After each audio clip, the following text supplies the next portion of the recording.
Hey, can you toss me that banana? Well, there go my chances of making a super acai bowl. I'm Olivia Jakewith, and this week I have your NFL divisional recap, including the Alshon Jeffrey catch that never was. Kind of like my super acai bowl. All it needed was that banana. Plus, the Australian Open kicks off this week as Serena Williams goes for her 24th Grand Slam title. It all happens here when I call the shots. It's amazing what a shower can do. Alshon Jeffrey of the Philadelphia Eagles is known to have some of the best hands in the league. He left those hands at home on Sunday. The Eagles found new life in the NFC divisional matchup after a missed field goal by Saints kicker Will Lutz and got the ball back with just 3 minutes remaining and trailing by 6. On 2nd and 10 on the New Orleans 27-yard line, Nick Foles made a short pass right to Jeffrey's hands. The ball must have been covered in butter or something though, because it went straight through his hands and landed in the hands of Saints cornerback Marshon Lattimore. To be fair, this was only Jeffrey's 3rd drop of the season. The Eagles might not have even made it to the divisional without it. But that's a slippery slope. The Cowboys faced the Rams in the other NFC divisional.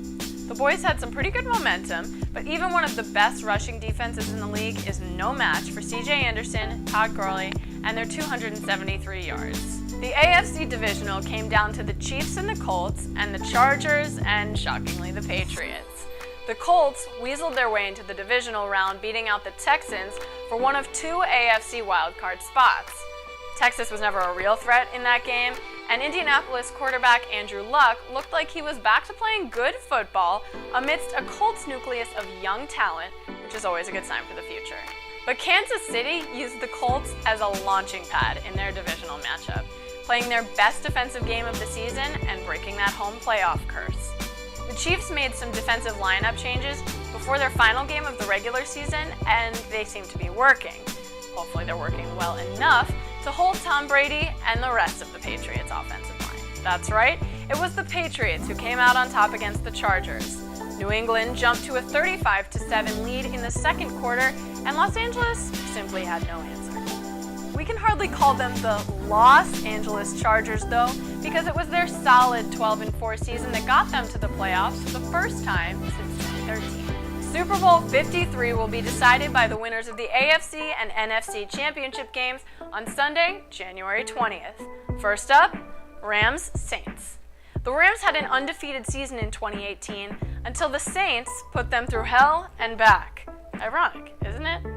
Alright, it wasn't quite that brutal, but just for the sake of the joke, when someone ends your undefeated streak like that, especially when a Super Bowl appearance is on the line, you are out for revenge. The Saints should be afraid of the Rams in Sunday's matchup. Even in that Week 9 game, second half adjustments by the Rams slowed Saints quarterback Drew Brees just enough for Jared Goff to orchestrate an extraordinary comeback effort and tie the game in the 4th quarter. Goff has the 4th most yards in the NFL this season, more than Brees, and is tied for the 6th most touchdowns with, you guessed it, Drew Brees. Quarterbacks Patrick Mahomes and Tom Brady will also have an exciting sequel in this year's AFC Championship game. Both have accomplished the rare feat of throwing 50 touchdown passes in a season, Brady in 2007 and Mahomes this season. In their Week 6 matchup, Brady threw for 340 yards and a touchdown, while Mahomes threw for 352 yards and 4 touchdowns. But that's not all. In 2014, the Patriots suffered a brutal loss to the Chiefs, 41-14. Belichick pulled Brady after he threw a pick-6 in the 4th quarter, and critics began writing his football obituary. Now, Brady has his 5th straight AFC Championship appearance to bring his total AFC title appearances to 13 in 17 healthy seasons. Talk about revenge. Amidst all this postseason NFL drama, we can't forget about the Australian Open. 3-time Grand Slam winner Andy Murray has just announced that he will retire this season after Wimbledon, if his hip injury even allows him to continue playing that long. Everyone will also be watching to see if age has really caught up to the 20-time Grand Slam winner Roger Federer, as seems to have been the case based on his flat US Open performance in 2018.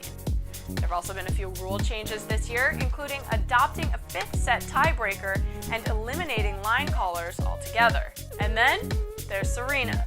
She spent most of 2018 trying to find her game after returning from maternity leave, but was never able to dominate the way she once did. I don't think we can say she'll never return to her former glory. Hello, she just had a baby, give the woman some time. But because of her subpar performances in 2018 and her outbursts at the US Open, her competitors respect her more and fear her less than ever before. But you can bet that no other woman in that field will be quite as hungry. That wraps it up for this week's episode of Call the Shots. I'm Olivia Jaquith, and I will see you next week.